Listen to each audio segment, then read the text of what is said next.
I'm confident that the men and women of the Guam Police Department remain committed to the department's new motto, SPIRIT, which stands for service, professionalism, integrity, respect, impartiality, and trust. And it was evident during today's confirmation hearing for Captain Fred Bordallo that the police force has confidence in the Chief of Police nominee.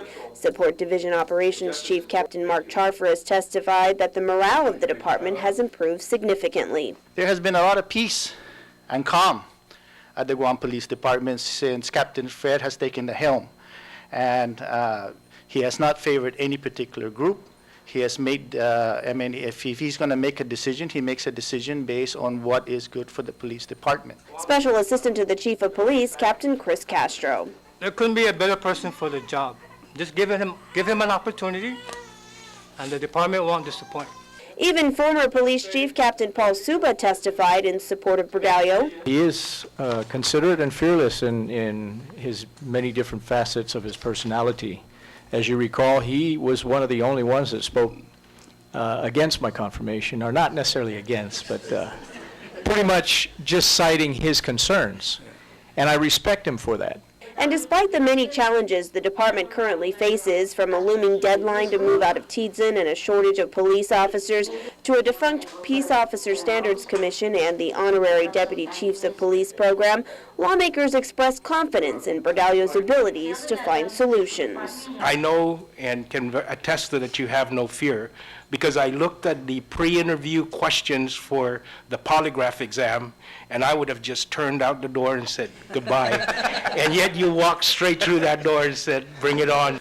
What do you feel is the greatest challenge of all, and how do you plan to address it?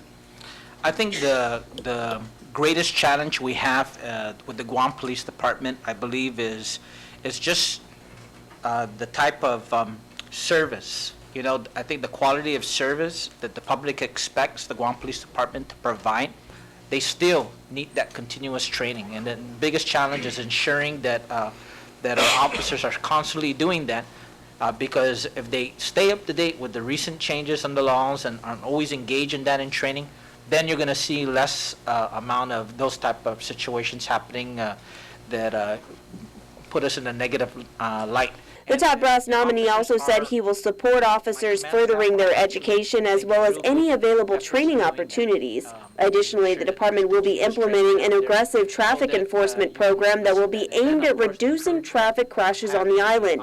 As for concerns about the Honorary Deputy Chiefs program, Captain Bordallo says the department does not have any policies in place for the program. He says if the initiative were to continue, it would have to be clear that these individuals are not law enforcement officers and they are not allowed to perform any police work. Reporting for Guam's News Network, I'm Mindy Egan.